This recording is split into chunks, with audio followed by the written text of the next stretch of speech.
In the heart of southern Africa lies a land shaped by ancient kingdoms, fertile soil, and the mighty roar of Mosi-oa-Tunya, the smoke that thunders. Zimbabwe's story is one of resilience and defiance. But before Zimbabwe was Zimbabwe, it was Rhodesia, a nation built on the dispossession of the black majority. For nearly a century, Africans were pushed off their lands, stripped of political rights, and ruled by a small white minority that believed they would govern forever. But the people had another plan. They called it Chimurenga, the struggle. By the mid-20th century, Rhodesia was controlled by settlers who seized millions of acres of fertile land. Africans were forced into crowded reserves, taxed heavily, and denied education and voting rights. In 1965, the white minority government under Ian Smith declared UDI, unilateral independence from Britain, refusing to allow black majority rule. It was a turning point. The world condemned Rhodesia. But more importantly, the people began to rise. Two liberation movements emerged. A ZANU, Zimbabwe African National Union, led by Robert Mugabe. A ZAPU, Zimbabwe African People's Union, led by Joshua Nkomo.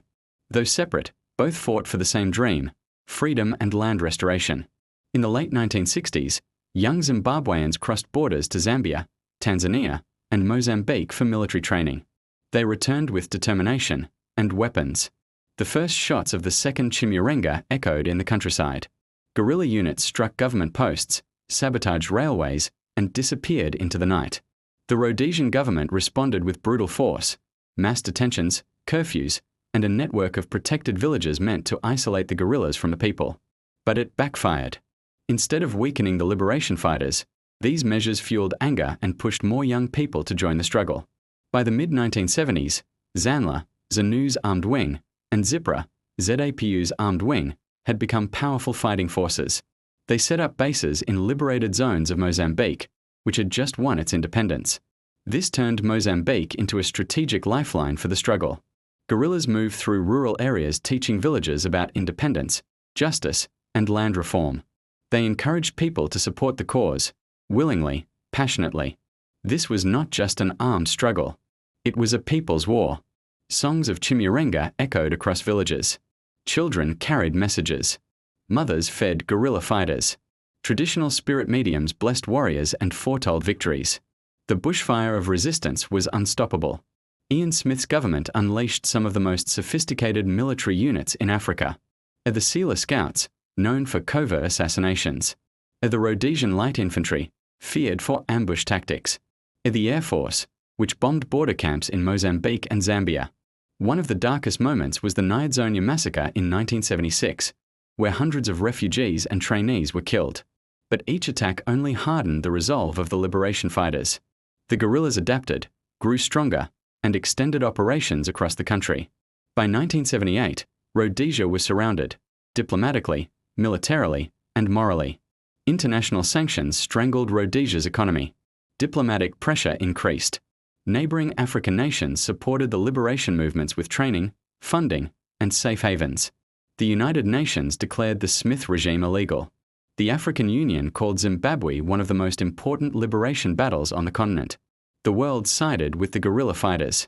The tide had shifted. By 1979, ZANLA and ZIPRA had tens of thousands of fighters.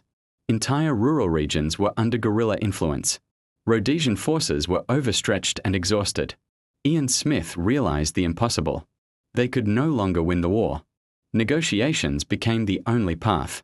In late 1979, leaders gathered in London at Lancaster House. Representing the liberation movements were a Robert Mugabe, ZANU, a Joshua Nkomo, ZAPU. The negotiations were tense. Land reform, power transfer, and ceasefire agreements nearly broke down multiple times. But after months of debate, an agreement was reached. A new constitution guaranteeing majority rule. A ceasefire.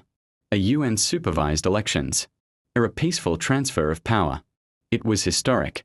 The Second Chimurenga had brought the empire to the negotiating table. In April 1980, Zimbabwe held its first free election. Robert Mugabe won a landslide victory. On April 18, 1980, the Zimbabwean flag rose for the first time over Salisbury, now Harare. Tears fell. Songs erupted. Women ululated. Men embraced. Children danced beneath the colors of a new nation. Zimbabwe was born, free, sovereign, and standing on the ashes of sacrifice. The Chimurenga War was over, but its legacy lives in every corner of the country. A testament to courage, a declaration of dignity, a reminder that freedom is never given, it is fought for. If this inspired you, please like, share, and subscribe to keep these powerful African history stories alive.